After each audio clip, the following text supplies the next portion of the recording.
DVT stands for deep venous thrombosis, and DVT is a clot. Now, I am a patient as well as a physician, and I had the unfortunate instance of developing a DVT in my calf after flying in a long extended flight, doing some of the right things and doing some of the wrong things. I got off the flight and was preparing for a conference, and I was writing 4 lectures, so I didn't follow some of the practice that I was supposed to be doing.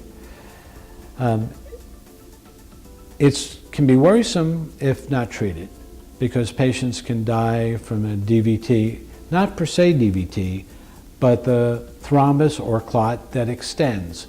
And if it extends and breaks off, it can go to your lungs, and if it's big enough, it can kill you. So people that have acutely swollen legs, people that have pain in their legs that are different, one of the differential diagnoses or difference in terms of diagnoses is a DVT. So that's important to see your doctor. If you come off an airplane flight, if you're riding in a car for long periods of time, not uncommon to have a DVT. It's also other predisposing factors for DVT. Post-surgery, you can have a DVT. And now if you're admitted to a hospital, the hospital will make sure in their best of ability to try to prevent a DVT from happening in a hospital, because we know you can get hospital-acquired DVT because people are sick, people are in bed. So there are methods to help you decrease your risk of getting a DVT. Now, there are reasons to get DVT that are not related to what I just talked about, but spontaneous DVT, people that have hypercoagulable states or just clot too much. And that can be acquired or it can be genetic. So these are things that we look at in terms of why did you get a DVT? And then there are treatments of DVT, and it depends upon the severity of DVT. So not all of DVT is bad, but it can be. So that's the importance of it. Can DVT be silent? You bet it can be silent. And that's the scary part of it.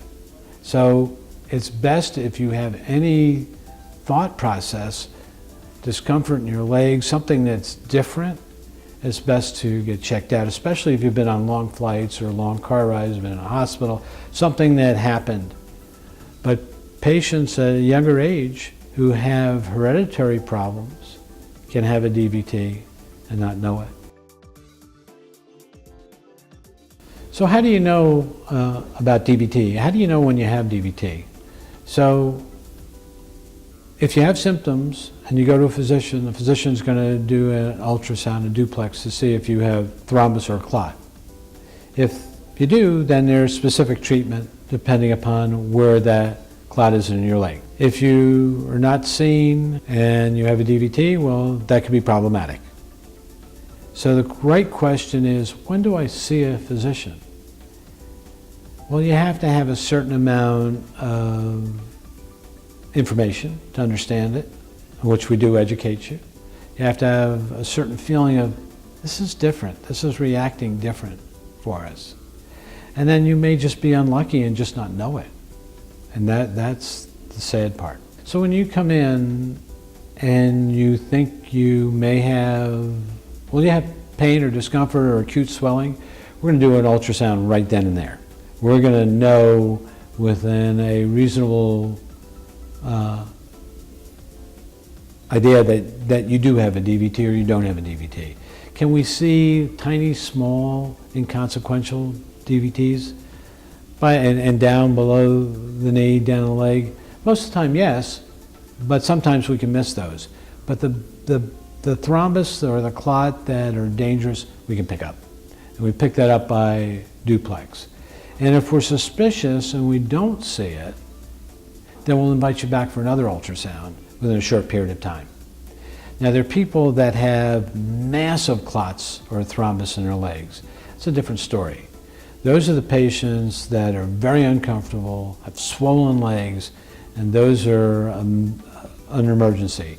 And those patients, depending upon age, depending upon other circumstances, will put into the hospital and we'll try to dissolve their clot or thrombus to restore circulation as quick as we can. Because clots can destroy valves. And when you destroy valves, then you can build up the venous hypertension or blood pressure. When that happens, then you can get complications of venous disease. And that's what we're talking about in terms of pain, swelling, ulceration, discoloration.